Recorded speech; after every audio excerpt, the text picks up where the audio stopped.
Et là encore, même pour l'histoire, c'est de l'actu dont il s'agit. Frédéric, bonjour, ça va? Bonjour, Laurent. Très bien. Impeccable, oui. Oui, avec les élections municipales un peu partout en France et à Paris notamment, avec des candidats qui commencent à se déclarer. Le dernier, c'est Marcel Campion. Oui, en fin de semaine dernière, juste avant le week-end, Marcel Campion, 70 ans, qui propose ses 17 têtes de liste pour les élections municipales de mars 2020. Alors, on peut dire que c'est une candidature un peu atypique, parce que Marcel Campion, c'est l'homme de la grande roue. C'est le roi des forains, c'est comme ça qu'on l'appelle. Absolument, et on s'attendait effectivement peu à cette candidature. Oui. Bon, alors, voilà, attendez, parce c'est pas le seul. Non, alors c'est pas le seul, mais c'est surtout parce que je voudrais rajouter que depuis, on a eu de nouvelles informations. Oui. C'est-à-dire que dans le 6e arrondissement, il va y avoir un suppléant de tête de liste qui s'appelle Jean-Marie Bigard. Tiens donc, vous voyez, on rentre. Et alors, il le dit, moi, j'y vais pas pour la politique, j'y vais pour le plaisir. Je ne veux pas vous refaire un tennis. Non, bon. J'y vais pour donner du bonheur aux gens. C'est exactement ce que font les forains, effectivement, par la voix de Marcel Campion. Pourquoi 17 têtes de liste? On pourrait se poser la question, puisqu'il y a 20 arrondissements. Mais il faut savoir que pour les prochaines élections, le 1er, le 2e, le 3e et le 4e arrondissement ne formeront un arrondissement de Paris-Centre.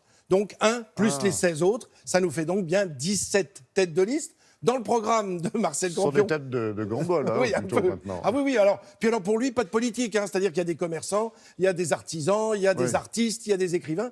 Et parmi ses propositions, c'est de rendre les voies sur berge à la circulation. C'est de creuser un 2e périphérique sous le 1er pour mettre la circulation sous terre et non pas sur terre. Bref, il y a d'autres propositions tout aussi atypiques qui ont eu lieu au cours de l'histoire. Et j'avais 2 personnages à vous présenter, un plus connu puis un petit peu moins. Je vais commencer par celui qui est un peu moins connu. Vous allez voir sa photo, c'est Ferdinand Loppe. Loppe, ça s'écrit L-O-P. Un homme qui a vécu au tout début du XXe siècle. Regardez, il a un petit peu les lunettes à la Léon Blum, sa petite moustache. Il porte normalement grand chapeau noir à la Aristide Bruand. Il est du côté gauche, de la rive gauche, si vous voulez. C'est la Sorbonne, c'est l'Odéon. Et il va se présenter à plusieurs élections, notamment... Ah bah oui, alors vous allez voir, parce que notamment aux élections présidentielles. Il s'est aussi présenté à l'Académie française à 18 reprises. C'est-à-dire qu'à chaque fois qu'il y a une élection à l'Académie française, je me présente. Bonjour. Oui, bonjour. Sur les 18 présentations, sur les 18 votes, il a reçu en tout et pour tout 2 voix. Donc, il est allé quand même... c'est pas mal. C'est mieux que rien. Il avait de la famille là-bas, non? Oui, à croire. Parce qu'il ne pouvait même pas voter pour lui, n'étant pas membre de l'Académie française. Enfin bon, c'est pour dire un peu l'hurluberlu, un petit peu le loufoque, on en reparlera tout à l'heure.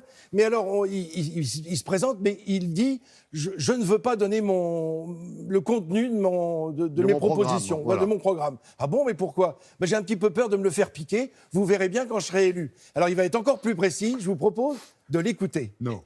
Ferdinand Et Loppe. nous en arrivons maintenant aux moyens d'en sortir.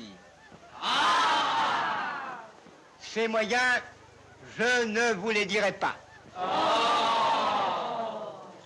Lorsque je serai président de la République, ou même encore, s'il le fallait, président du Conseil, ou alors les 2 ensemble, j'appliquerai mon plan et personne d'autre.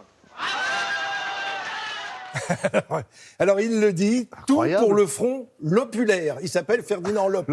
Tout pour le front lopulaire. Le pro-Loppe. Et alors, finalement, on finit par savoir un petit peu quels sont les thèmes qu'il va aborder. Alors, ce qu'il voudrait, c'est que le Boulmiche, le boulevard Saint-Michel à Paris, aille jusqu'à la mer. Mais surtout, dans les 2 sens. Donc ça, c'est une des propositions. Il propose, attendez, parce qu'il propose de construire un pont de 300 mètres de large pour y abriter les clochards, ce qu'on appelle aujourd'hui les sans domicile fixe, et surtout, évidemment, les sans-abri. Alors ça aussi, ça partait d'un bon sentiment. Ouais. Il va plus loin, il propose la réduction de la grossesse de 9 à 7 mois. Alors là, ça commence à devenir un peu étrange. Un peu étrange. Oui. Il propose de retirer le wagon de queue dans le métro parisien. D'accord, il y en aura toujours un quand même. Et puis enfin, il se propose, une fois élu président de la République, à ce que la veuve du soldat inconnu reçoive une pension. D'accord. Là aussi, ça coûtera rien à l'État. Non, ça coûterait pas grand-chose a priori. Alors, alors il y aura du monde. Oui, alors évidemment, il a des soutiens. On les appelle les lopistes, et puis il y a les opposants. on les appelle les antilopes. Bien évidemment, évidemment. Alors, ça, c'est le premier, je voulais vous le présenter. Il est né en 1891, mort en 1974. Vous voyez c'est pas si ancien que cela. Oui. Autre grand bonhomme, alors là... Il n'a jamais été réincarné, lui. Oui, pas encore. Oui, vous allez le voir. Attendez, le second que je voulais vous présenter, et vous le connaissez bien, c'est Pierre Dac. Pierre Dac, évidemment, incontournable, humoriste, comédien, grand résistant. Et ça va compter dans l'histoire que je vais vous livrer.